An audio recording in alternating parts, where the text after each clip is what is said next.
यही वो सच है जो मैं चीख करके बोले हूँ। चुनाव तुम नहीं जीते, मशीन जीती है। सुनेंगे नाज़रीन इमरान प्रताप की दर्द भरी नज़्म। इससे पहले बता दें दोस्तों, फिलिस्तीन के समर्थन में उतरा भारत। यूनाइटेड नेशनल में फिलिस्तीन के पक्ष में की वोटिंग। चलिए पहले सुनते हैं इमरान प्रताप की नज़्म। तो आपसे गुजारिश है वीडियो को लाइक कीजिए और चैनल को जरूर सब्सक्राइब कीजिए। कि सरहद पर दहशत गर्दों का कब्जा है, मुल्क पे झूठे हमदर्दों का कब्जा है।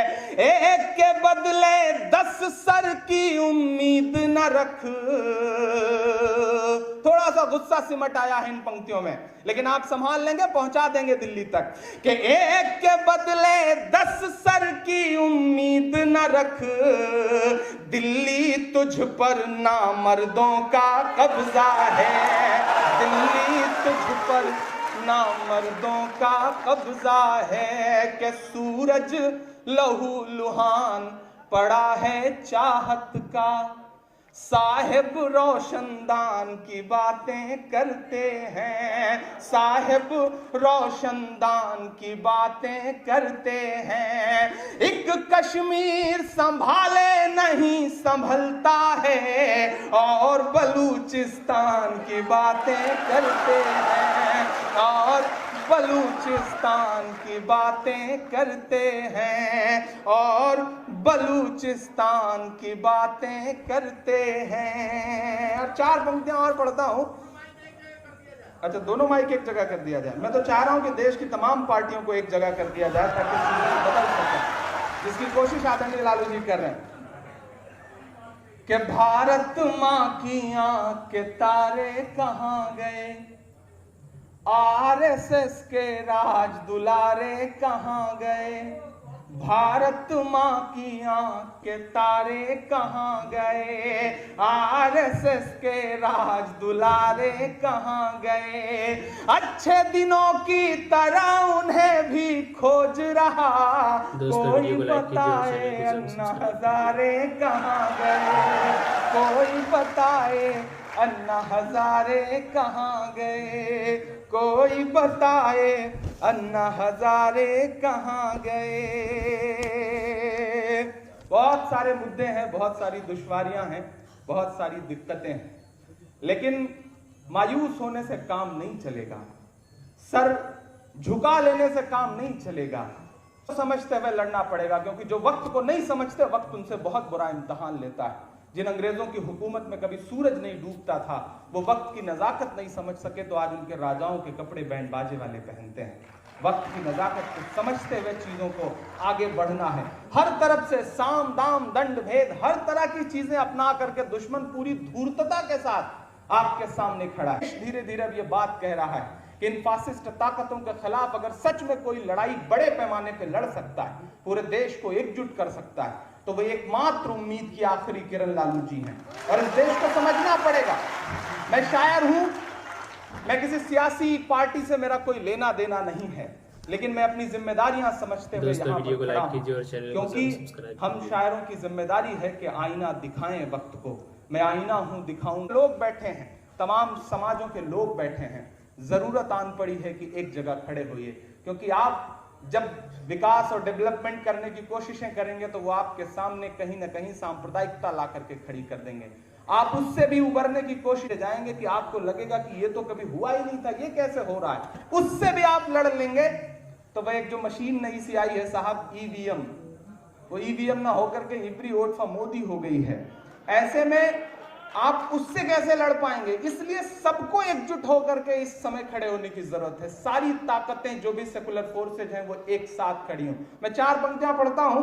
हालांकि जो ये बेहतरीन जीती है लड़ाई तुमने जो, लड़ाई तुमने जो ये बेहतरीन जीती है, फरेब दे के सियासी जमीन जीती है, फरेब दे के।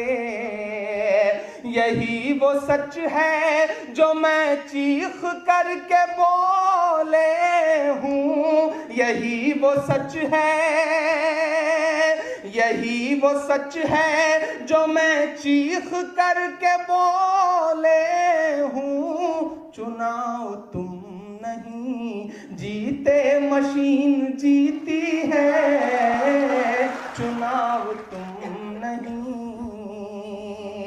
ऐसी स्थितियों में भी बिहार वालों, मैं बहुत कुछ सोच करके आपके बीच खड़ा होकर के आपसे ये गुफ्तगू कर रहा हूं। दोस्तों, इमरान प्रतापगढ़ी की नज़्म सुनने के बाद आप अपनी राय में क्या करना चाहते हैं वो नीचे कमेंट बॉक्स में जरूर बताएं। आइए दोस्तों, तारीख इस्लाम किताब से आशिकी सुनते हैं। इसके बाद ज़कात की फर्जियत नाजिल हुए के साहिब निसाब मुसलमान अपने नुकूद मवाशी का कलील हिस्सा निकाल कर फुकरा मसाकीन पर तकसीम करे। और आखिर शाबान में माह रमजान के रोज़ों की फर्जियत नाजिल हुई और आशुरा का रोज़ा जो पहले फर्ज था मनसूख होकर महज सुन्नत रह गया कि जो शख्स रखेगा वो अजर अजीम पाएगा और न रखेगा तो कुछ गुनाह नहीं। इस दरमियान में कुरैश अपनी फौज के जमा करने में सरगर्म रहे और अब इस कारवां की वापसी का वक्त भी करीब आ पहुंचा, जिसका कुरैश को इंतजार था और इसी पर फैसला कर देने वाली लड़ाई मुतवल्ली थी। ये 1000 ऊँटों का माल से लदा हुआ कारवां अबू सुफियान बिन हरब रज़ियल्लाहु अन्हु की सरदारी व हिफायत में मुल्क शाम से मक्का को वापस आ रहा था। मुसलमान चाहते थे कि हमारे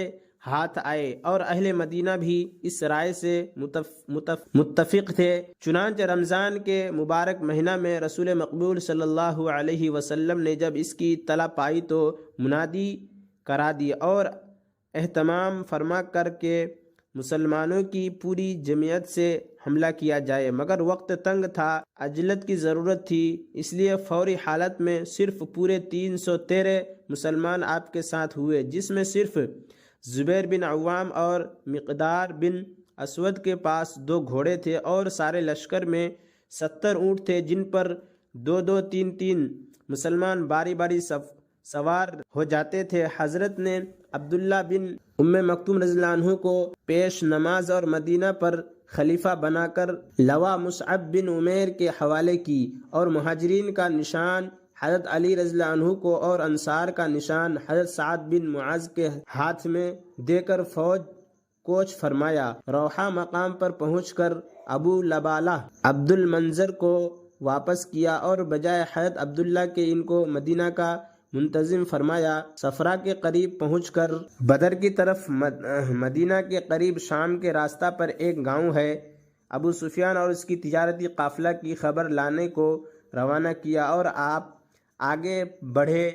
जिस वक्त आप ज़िफ़रान वादी में पहुंचे तो आपको इत्तला मिली कि मक्का से कुरैश का बड़ा गिरवा अपने काफिला की मदद के लिए रवाना हो लिया है और अबू सुफियान से तार्ज़ करने के लिए एक हौलनाक जंग का सामना करना पड़ेगा। चुनांचे आपने सहाबा से मशवरा किया और सबसे कबल हज़रत अबू बकर हज़रत उमर बिन मिक़दाम ने खड़े होकर अर्ज़ किया कि जो राय आली हो अमल फरमा दें, हम इताअत के लिए हाजिर हैं।